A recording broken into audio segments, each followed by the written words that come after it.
Hello guys, welcome back to another episode of Elder Scrolls Lore. Today we're going to be talking about Atmora and the Atmorans. This is quite an interesting topic, and so I hope you guys enjoy.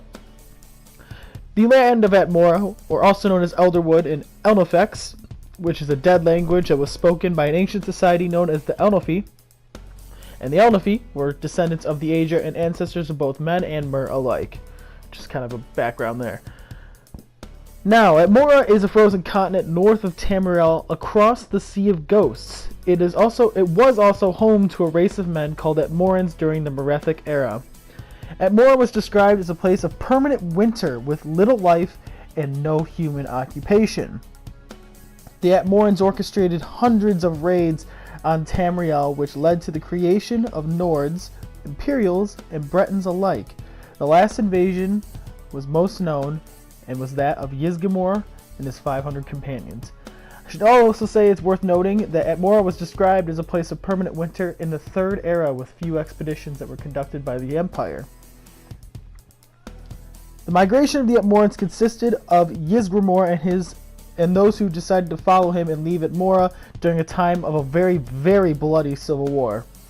The fleet would land at Hasarek Head, sorry about that, to pronounce that right, which is part of the Broken Cape. This is where modern-day Winterhold is located.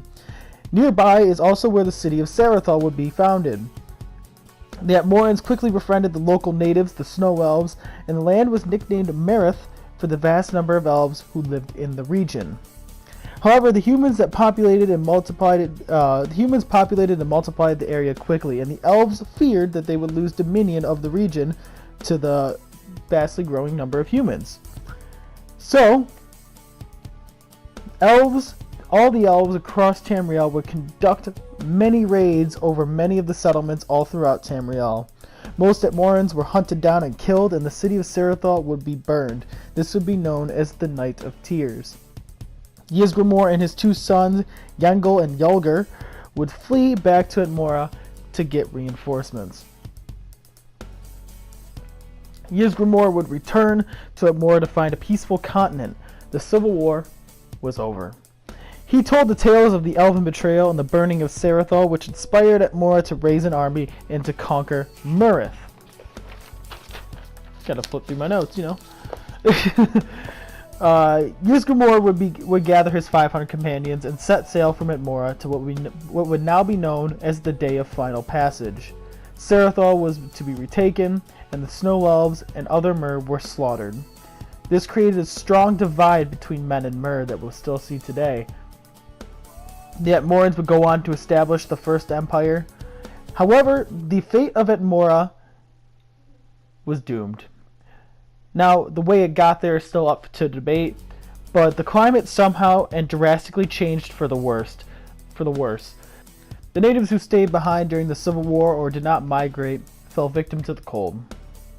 According to the 36 Levissons of Vivek, Sermon 17, which is explaining the travels of Vivek and another, who traveled to Atmora, and they found that it was inhabited by frozen bearded kings. And now this isn't frozen bearded kings as a creature or a type of life form. Those are literally frozen dead kings. Didn't want to get confused. So, the last suspected immigrant was of Tiber Septim, who was said to have fled the continent during his youth in the Second Era. However, the last recording of migration was in the First Era, year 68, and even this is questionable.